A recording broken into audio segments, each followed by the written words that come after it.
시킨 적 없는 택배가 도착했다. 그런데 송장 주소가 이상하다. 우리 집 주소 밑에 보이는 이전 배송지. 생소한 아파트. 처음엔 그러려니 했다. 이 택배 하나로 내 인생이 송두리째 흔들릴 줄은 꿈에도 생각하지 못했다. 나는 평범한 50대 직장인이다. 오랫동안 한 회사에서 성실히 일했고 나름 가정을 위해 최선을 다하며 살아왔다. 결혼한 지 20년, 아내와의 관계도 무난했다. 물론 처음처럼 불타오르는 애정은 없었지만 서로를 믿고 의지하며 살아가고 있다고 생각했다. 그런데 어느 날 이상한 택배 하나가 우리 집으로 도착했다. 띵동, 택배 왔습니다. 나는 별 생각 없이 현관문을 열고 택배를 받았다. 내가 시킨 물건이 없었기에 아내가 주문했겠거니 하고 무심코 송장을 봤다. 그런데 뭔가 이상했다. 수령인 아내 이름, 배송 주소 우리 집, 주문처 모르는 온라인 쇼핑몰. 나는 고개를 갸웃하며 택배 상자를 들어 올렸다. 분명 아내가 뭔가 시켰을 수도 있겠지. 그런데 기분이 묘하게 찜찜했다. 보통 아내는 자주 이용하는 쇼핑몰에서만 주문하는데 처음 보는 사이트였다. 뭐 별거 아니겠지. 그렇게 생각하고 그냥 거실에 택배를 내려놓았다. 그런데 며칠 뒤 또 다른 택배가 도착했다. 이번에도 아내 이름으로 되어 있었다. 하지만 더욱 이상한 점이 있었다. 송장 주소 아래에 이전 배송지가 함께 적혀 있었던 것. 이전 배송지 우리 집이 아닌 낯선 아파트 주소. 뭐지? 우리가 이사한 적도 없는데? 나는 순간 가슴이 철렁했다. 실수로 배송지가 잘못 설정된 걸까? 하지만 그런 일이 흔한가? 아내는 쇼핑할 때 꼼꼼한 성격이라 기본 배송지를 잘못 설정할 사람이 아니었다. 그날 밤 나는 아내에게 무심한 척 물었다. 자기야, 택배 왔던데. 뭐 시킨 거야? 아내는 TV를 보던 시선을 돌려 택배 상자를 힐끗 보더니 아무렇지 않은 척 말했다. 응? 아, 그냥 옷이야. 세일하길래 하나 샀어. 나는 아무 말 없이 고개를 끄덕였다. 그런데, 아내가 갑자기 말을 더듬었다. 어디서 온 택배야? 그 말에 나는 찝찝함을 느꼈다. 보통 자기가 주문한 물건이면 어디서 온 건지 대충 알지 않나? 그런데 아내는 출처를 궁금해하고 있었다. 나는 자연스럽게 택배 상자를 가리키며 말했다. 여기 쇼핑몰 보니까 처음 보는 데던데. 아내의 표정이 순간 굳어졌다. 아, 그냥 요즘 새로운 데서도 사보고 있어. 나는 속으로 이상하다고 생각했다. 그날 이후로 택배 송장에 적힌 이전 배송지가 마음이 조금씩 걸렸다. 다음 날 우연히 회사에서 점심을 먹으러 가는 길에 우리 동네에서 자주 보던 택배 기사를 마주쳤다. 평소 인사 정도만 하던 사이였지만 이번엔 궁금한 게 있어서 일부러 말을 걸었다. 안녕하세요. 어제 우리 집에 택배 갖다 주셨죠?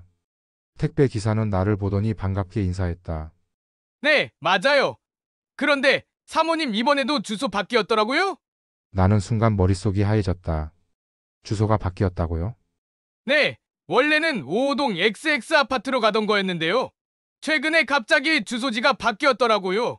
전에는 거기서 자주 배송했었는데, 그 말을 듣는 순간 나는 뇌리를 스치는 무언가를 느꼈다. 5호동 XX 아파트? 거기에 택배를 자주 배송했다고요? 택배 기사는 고개를 끄덕였다. 그럼요. 제가 몇 달 동안 계속 그 주소로 배달했거든요. 사모님 거기서도 거주하시는 거 아니세요? 나는 순간 숨이 턱 막혔다. 이전 배송지 거기서 아내가 살았다고? 나는 멍하니 서 있었다. 내 아내가 우리 집이 아닌 곳에서 몇 달 동안 택배를 받아왔다고? 이건 단순한 착오가 아니었다. 택배 기사가 직접 몇 달 동안 그곳으로 배달했다고 했으니까. 나는 마른 침을 삼켰다. 그리고 마침내 머릿속에서 하나의 가능성이 떠올랐다. 혹시 아내가 그곳에서 살고 있었던 건 아닐까? 아니면 누군가와 함께 지내고 있었던 건 아닐까?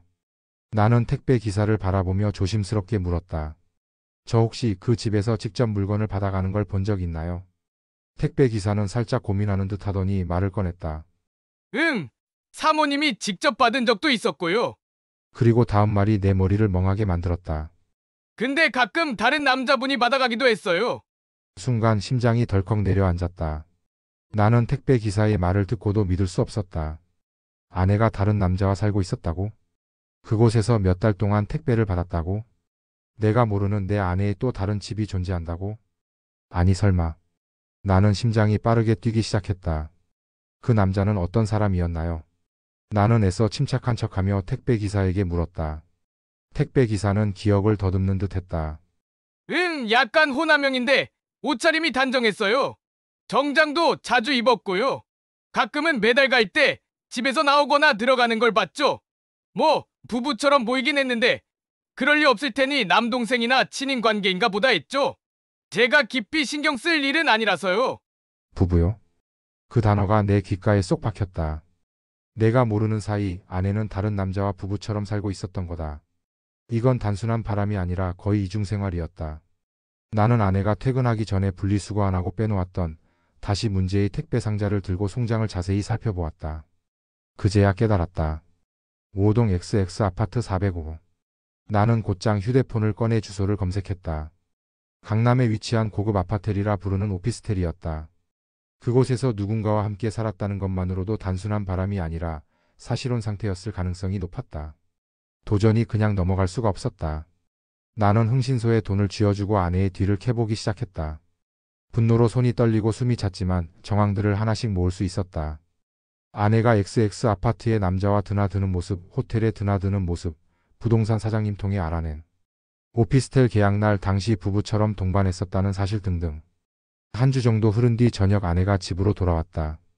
나는 일부러 평소처럼 행동했다. 그리고 무심한 척 식탁 위에 택배 상자를 올려놓았다.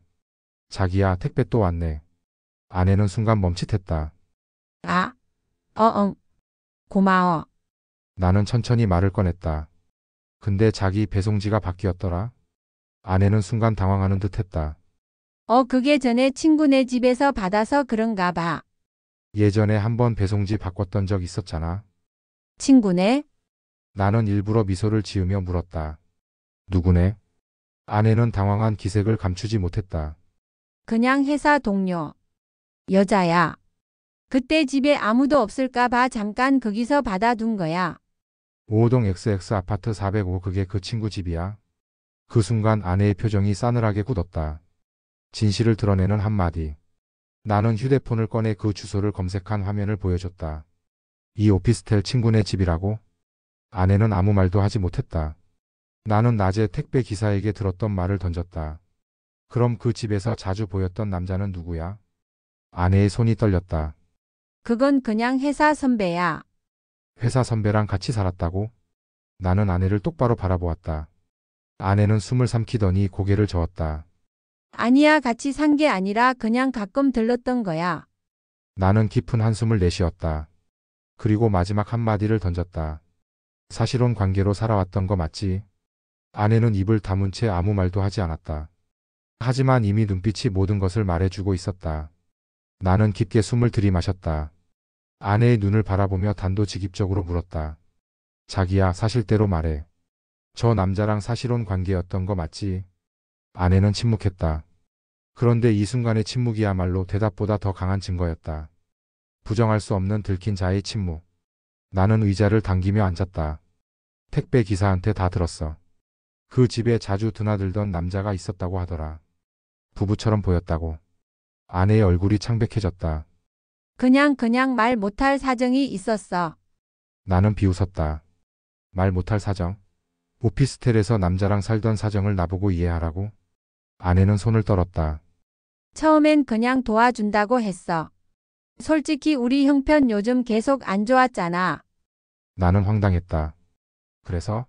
그래서 다른 남자한테 기대기로 했다는 거야? 아내는 눈을 감고 한숨을 쉬더니 조용히 입을 열었다. 그 사람이 나한테 같이 살자고 했어. 경제적으로 안정될 때까지만 도와주겠다고 그래서 처음엔 그냥 돈 받을 생각이었어. 나는 주먹을 꽉 쥐었다. 그럼 왜 나한텐 말 안 했는데? 내가 우스워? 그럴 수 없었어. 미안해. 나는 비웃음을 터뜨렸다. 미안. 그럼 지금까지 나를 속여온 건? 그건 그냥 넘어가라고? 나도 후회해 하지만 이제 와서 어쩌겠어? 이제 와서 어쩌겠냐고? 내가 자리에서 벌떡 일어났다. 나는 휴대폰을 집어들었다. 그리고 택배기사 말을 들은 후 흥신소를 통해 몰래 조사해둔 증거를 보여줬다. 내 연남과 오피스텔 계약서, 같이 찍힌 호텔과 아파트에서의 사진들, 공과금 납부 기록 두 사람이 함께 부담한 정황.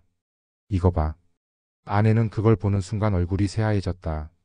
자기 이거 어디서 난 거야? 택배 기사 덕분에 네가 공동생활을 했다는 증거까지 다 나왔어.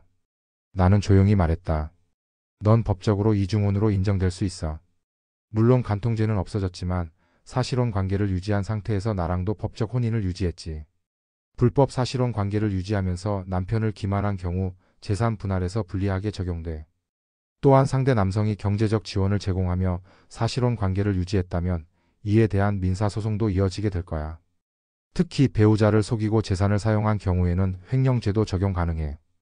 담당 변호사한테 자세히 브리핑 받으면 되겠네. 아내는 패닉 상태가 되었다. 그런 거 아니야. 제발. 나는 비웃었다. 아니라고? 네가 결혼한 상태에서 다른 남자랑 같이 살았다는 증거가 이렇게 나오는데도? 제발 이혼은 안 돼. 내가 잘못했어 하지만 다시는 안 그럴게. 웃기지 마. 나는 서랍을 열어 이혼 서류를 꺼내 그녀 앞에 던졌다. 네가 내 등을 치고 나 몰래 다른 남자랑 사실혼 생활을 했어. 이제 와서 다시는 안 그럴게. 이제 끝이야. 아내는 펑펑 울었지만 나는 신경 쓰지 않았다. 그리고 마지막으로 결정적인 한마디를 던졌다. 네가 나를 속였던 만큼 이제 넌 내가 숨기고 싶었던 사실이 모든 사람들에게 밝혀질 거야. 아내는 울며 빌었지만 나는 단호했다. 이제 이 게임의 판은 내가 짜는 거다. 나는 이미 변호사를 선임해 모든 자료를 넘겨둔 상태였다. 내 연남 박민수, 내가 감히 내 가정을 무너뜨렸지. 이제부터는 내 차례다. 나는 변호사와 함께 이 모든 법적 사항을 총정리했다. 박민수가 재산을 좀 모아뒀다고? 네, 현재 개인 사업을 운영 중이고 자산이 꽤 있는 걸로 보입니다. 나는 조용히 미소를 지었다. 그럼 그걸 싹 다 털어버려야겠네요. 나는 변호사와 상의하여 내연남 재산 가압류 신청하였다. 아내와 내연남이 경제적 공동생활을 유지했기 때문에 사실상 혼인생활로 간주될 수 있다. 이 경우 위자료 청구는 물론 재산 분할 소송도 가능하다. 나는 곧바로 박민수의 재산에 대해 가압류 신청을 넣었다. 또한 배우자가 부정행위를 저지른 경우 상대방에게도 위자료를 청구할 수 있다. 박민수 명의의 부동산, 은행계좌, 자동차 등의 재산이 가압류 처리됨. 사업 운영 자금이 묶이며 당장 회사 운영에 타격을 입게 될 것이다. 그때였다. 전화벨이 울렸다. 강호 씨 맞으시죠? 나는 낯선 남자의 목소리를 듣고 휴대폰을 귀에 가져다 댔다. 누구십니까? 저는 사실혼 관계에 있었던 박민수 씨의 법률 대리인입니다. 저희 의뢰인이 현재 협박 및 위자료 문제로 법적 대응을 준비 중이라 연락드렸습니다. 나는 순간 피식 웃음이 났다. 나는 변호사에게 조용히 대답했다. 네, 저도 변호사 준비 중입니다. 저희 아내가 사실혼 관계를 유지한 채 저와 법적 혼인을 유지했고 이 과정에서 내연남과 재산을 공유한 정황이 있습니다. 잠시 정적이 흘렀다. 아, 그럼 저희도 다시 논의해 보겠습니다. 나는 통화를 끊고 아내를 바라봤다. 내 남자가 자기가 잘못한 걸 알고 변호사부터 선임했나 보네. 아내는 눈을 질끈 감고 머리를 감싸 쥐었다. 여기서 멈추면 안 되었다. 나는 바로 2차 타격 준비를 하였다. 박민수는 작은 무역회사를 운영하고 있었다. 나는 여기서 치명적인 약점을 찾아냈다. 내연남이 운영하는 회사의 핵심 고객은 대기업으로 납품 계약이 진행 중이었다. 이런 관계에서는 윤리적 문제가 발생하면 대기업 이미지 관리 차원에서 계약이 취소될 가능성이 컸다. 나는 조용히 박민수가 다니는 회사와 주요 고객사의 유언비어가 돌도록 만들었다. 직접적인 명예훼손은 법적으로 문제가 될 수 있으므로 소문이 자연스럽게 퍼지도록 하는 것이 핵심이었다. 대기업. 그 결과 기업 평판이 급락하면서 대기업과의 계약이 무기한 연기되었다. 박민수는 회사 운영에 직격탄을 맞았다. 채무 압박 앤드 파산 선언. 또한 박민수가 운영하는 회사는 중소기업 현금 흐름이 막히면 큰 타격을 받기 때문에 회사 운영 자금이 법적 소송으로 묶이고 대기업 계약이 연기되면 결국 빚을 갚을 수 없는 상황이 오게 된다. 나는 여기서 결정타를 날렸다. 내연남 박민수 위자료 7천만 원 및 재산 분할 소송으로 3억 원 추가 청구하여 박민수는 채무 불이행 상태에 빠지도록 하였다. 아내는 절망했다. 내가 잘못했어. 나는 냉정하게 웃으며 말했다. 넌 이미 끝났어. 아내는 이혼 후 위자료 및 분할에서 철저히 패배하며 경제적 타격을 입었다. 심지어 내연남 박민수도 망했기 때문에 기댈 곳조차 없을 것이다. 나는 이 모든 걸 마친 후 조용히 이 도시를 떠나기로 했다. 그럼 잘 살아봐. 둘이서.